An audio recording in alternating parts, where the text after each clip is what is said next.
और हमारे राज्यों के डिस्ट्रिक्ट लेवल के अधिकारियों तक बहुत विस्तार से इसकी चर्चा हुई है और इस दरमियान कुछ राज्यों से अच्छे सुझाव भी मिले हैं।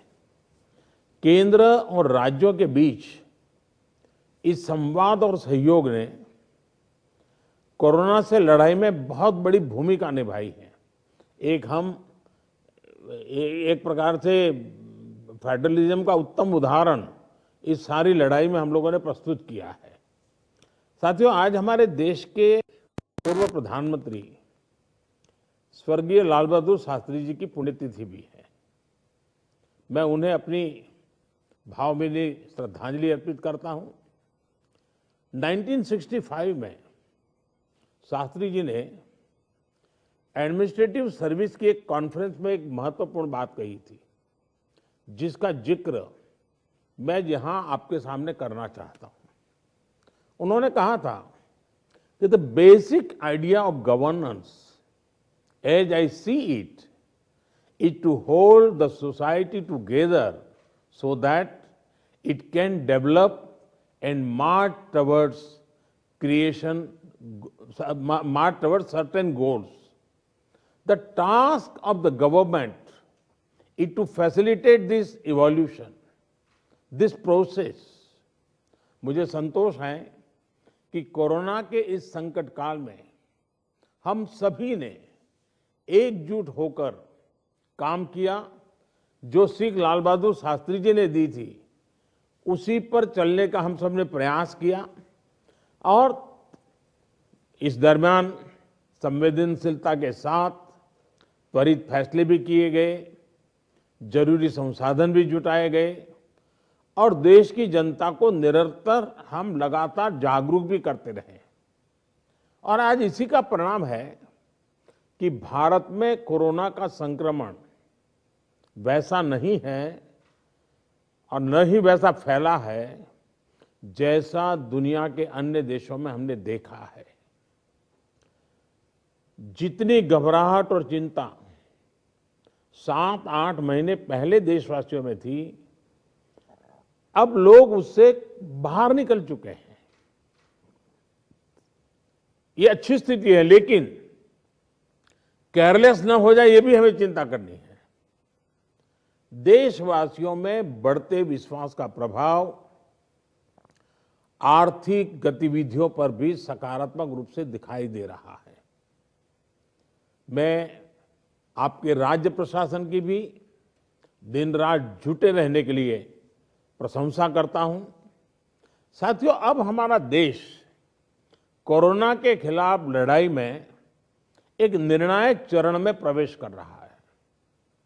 ये चरण है वैक्सीनेशन का। जैसे यहां जिक्र हुआ, 16 जनवरी से हम दुनिया का सबसे बड़ा टीकाकरण अभियान शुरू कर रहे हैं।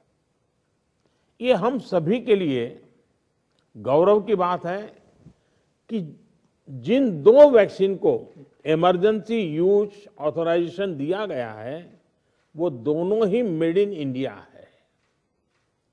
इतना ही नहीं, 4 और वैक्सीन प्रोग्रेस में है। और ये जो मैं करीब 60-70% काम पहले राउंड का होने के बाद बैठने की चर्चा इसलिए करता हूं कि उसके बाद और वैक्सीन भी आ जाएगी, और जब और वैक्सीन आ जाएगी तो हमें फ्यूचर का प्लान करने में वो भी एक बहुत बड़ी सुविधा रहेगी।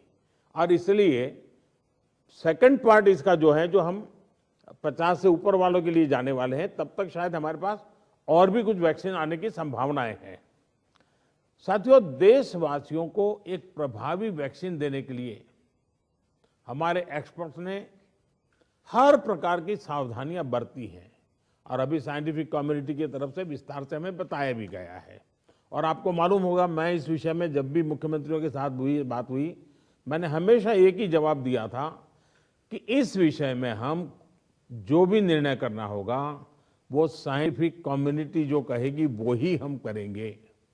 साइंटिफिक कम्युनिटी को ही हम फाइनल वर्ड मानेंगे और हम उसी प्रकार चलते रहे हैं। कई लोग कहते थे, देखिए दुनिया में वैक्सीन आ गई, भारत क्या कर रहा है, भारत हो रहा है, इतने लाख हो गया, इतना हो गया, भारत कुछ, ऐसी भी चिल्लाहट हुई। लेकिन फिर भी हमारा मत था कि ये साइंटिफिक कम्युनिटी और जो इसके लिए जिम्मेवार लोग हैं उनकी तरफ से जब आएगा तभी हमारे लिए उचित होगा, और हम उसी दिशा में चले हैं। बड़ी बात जो मैं दोहराना चाहता हूं कि हमारी दोनों वैक्सीन्स दुनिया की दूसरी वैक्सीन से ज्यादा कॉस्ट इफेक्टिव है। हम कल्पना कर सकते हैं, अगर भारत को कोरोना टीकाकरण के लिए विदेशी वैक्सीन पर पूरी तरह निर्भर रहना पड़ता तो हमारे क्या हालत होते, कितनी बड़ी मुश्किल होती, हम उसका अंदाज लगा सकते हैं। ये वैक्सीन भारत की स्थितियां और परिस्थितियों को देखते हुए निर्मित की गई है। भारत के टीकाकरण का जो अनुभव है, जो दूर सुदूर क्षेत्रों तक पहुंचने की व्यवस्थाएं हैं, वो कोरोना वैक्सीनेशन कार्यक्रम में बहुत उपयोगी सिद्ध होने वाली है। साथियों, आप सभी राज्यों के साथ सलाह मशवरा करके ही ये तय किया गया है कि टीकाकरण अभियान की शुरुआत में किसे प्राथमिकता दी जाएगी। हमारी कोशिश सबसे पहले उन लोगों तक कोरोना वैक्सीन पहुंचाने की है जो देशवासियों की स्वास्थ्य सुरक्षा में जुटे हुए हैं, जो हमारे हेल्थ वर्कर्स हैं, सरकारी हो या प्राइवेट, पहले उनको टीका लगाया जाएगा। इसके साथ साथ हमारे जो सफाई कर्मचारी हैं, दूसरे फ्रंटलाइन वर्कर्स हैं, सैन्य बल है, पुलिस और केंद्रीय बल हैं, होमगार्ड है, डिजास्टर मैनेजमेंट वॉलेंटियर समेत तमाम सिविल डिफेंस के जवान हैं, कंटेनमेंट और सर्वेलेंस से जुड़े रेवेन्यू कर्मचारी हैं, ऐसे साथियों को भी पहले चरणों में टीका लगाया जा रहा है। देश के अलग अलग राज्यों के हेल्थ वर्कर्स, फ्रंटलाइन वर्कर्स की संख्या देखें तो एक करीब करीब 3 करोड़ होती है। ये तय किया गया है कि पहले चरण में इन 3 करोड़ लोगों को वैक्सीन देने के लिए जो होगा वो राज्य सरकारों को वहन नहीं करना है, भारत सरकार इसको वहन करेगी। साथियों, वैक्सीनेशन के दूसरे चरण में, वैसे एक प्रकार से वो तीसरा चरण हो जाएगा, लेकिन हम अगर इन 3 करोड़ को एक माने तो दूसरा चरण 50 वर्ष से ऊपर के सभी लोगों को और 50 वर्ष से नीचे के उन बीमार लोगों को जिनको संक्रमण का सबसे ज्यादा खतरा है, उनको टीका लगाया जाएगा। आप सभी परिचित हैं कि बीते कुछ हफ्तों में जरूरी इंफ्रास्ट्रक्चर से लेकर लॉजिस्टिक तक की तैयारियां सभी राज्यों और केंद्र शासित प्रदेशों के साथ विचार विमर्श करके, लगातार मीटिंगें करके, मॉड्यूल्स बना करके इसको पूरा किया गया है। देश के लगभग हर जिले में ड्राई रन्स भी पूरे हो चुके हैं। इतने बड़े देश में सभी जिलों में ड्राई रन्स हो जाना, ये भी अपने आप में हमारी काफी बड़ी कैपेबिलिटी को दिखाता है। हमारी जो नई तैयारियां हैं, जो कोविड के एसओपीज हैं, उनको अब हमें अपने पुराने अनुभवों के साथ जोड़ना है। भारत में पहले से ही अनेक यूनिवर्सल इम्यूनाइजेशन प्रोग्राम ऑलरेडी चल रहे हैं, हमारे लोग बड़ी सफलतापूर्वक कर भी रहे हैं। मिशंस रूबेला जैसी बीमारियों के खिलाफ भी व्यापक कैंपेन हम लोग चला चुके हैं।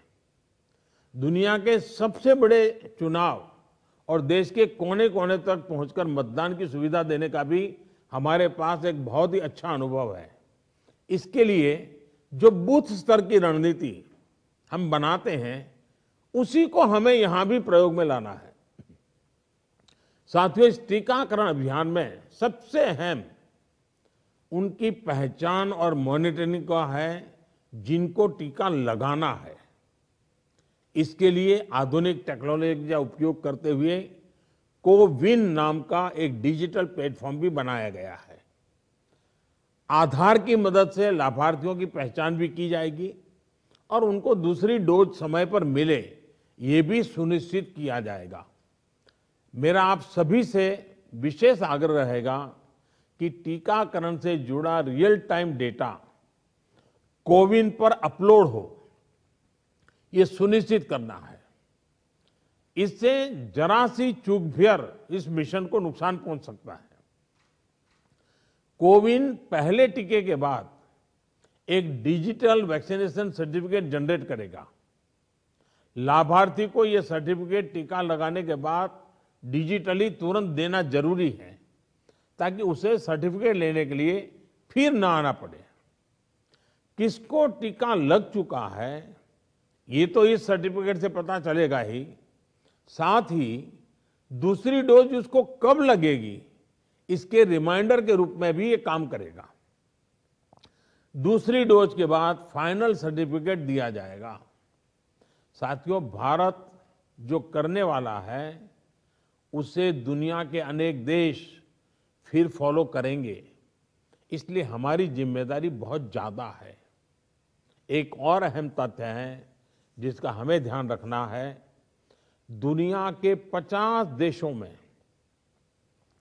3-4 सप्ताह से वैक्सीनेशन का काम चल रहा है। करीब करीब 1 महीना हुआ, लेकिन अब भी करीब करीब 2.5 करोड़ लोग ही वैक्सीन हो पाई है पूरी दुनिया में। उनकी अपनी तैयारियां हैं, उनका अपना अनुभव है, उनका सामर्थ्य है, वो अपने तरीके से कर रहे हैं। लेकिन अब भारत में हमें अगले कुछ महीनों में ही लगभग 30 करोड़ आबादी के टीकाकरण का लक्ष्य हासिल करना है। इस चुनौती का पूर्वानुमान लगाते हुए ही बीते महीनों में भारत ने बहुत व्यापक तैयारियां की हैं। कोरोना की वैक्सीन से अगर किसी को कुछ असहजता होती है तो उसके लिए भी जरूरी प्रबंध किए गए हैं। यूनिवर्सल इम्यूनाइजेशन प्रोग्राम में पहले से ही इसके लिए एक मैकेनिज्म हमारे पास रहता है। कोरोना टीकाकरण के लिए इसको और मजबूत किया गया है। साथियों, वैक्सीन और टीकाकरण की इन बातों के बीच हमें ये भी याद रखना है कि कोविड से जुड़े जो प्रोटोकॉल हम फॉलो करते आ रहे हैं, उनको इस पूरी प्रक्रिया के दरमियान भी बनाए रखना है। थोड़ा सा भी लूजनेस नुकसान कर सकता है। और यही नहीं, जिनको टीका लगाया जा रहा है वो भी संक्रमण को रोकने के लिए जो सावधानियां हम लेते रहे हैं उनको फॉलो करते रहे। ये सुनिश्चित करना ही होगा।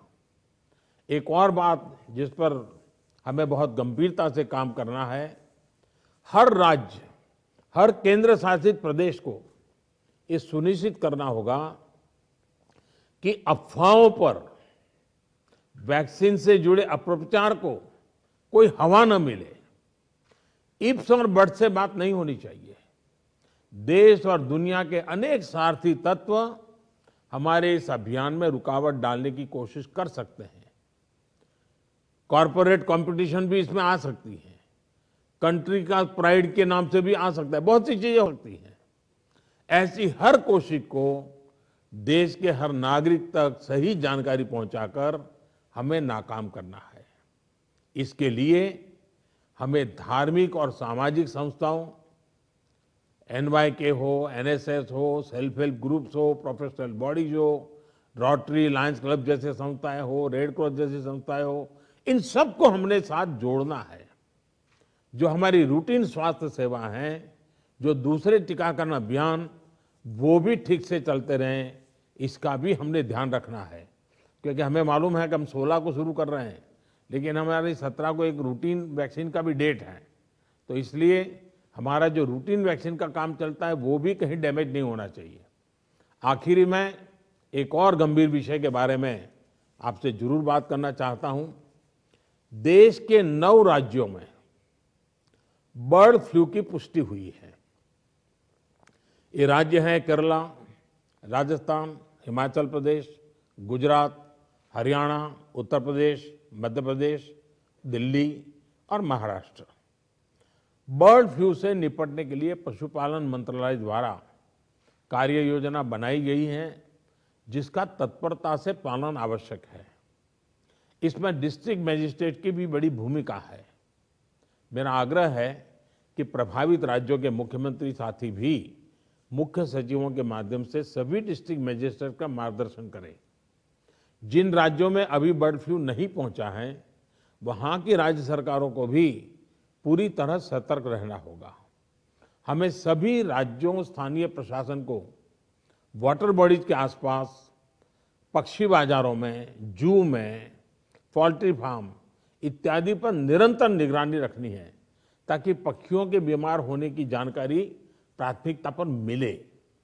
बर्ड फ्लू की जांच के लिए जो लेबोरेटरीज हैं, वहां समय पर सैंपल भेजने सही स्थिति का जल्दी पता लगेगा और स्थानीय प्रशासन भी उतनी ही तेजी से कार्रवाई कर पाएगा। वन विभाग हो, स्वास्थ्य विभाग, पशुपालन विभाग के बीच जितना अधिक कोऑर्डिनेशन होगा, उतनी ही तेजी से हम बर्ड फ्लू के नियंत्रण में सफल होंगे।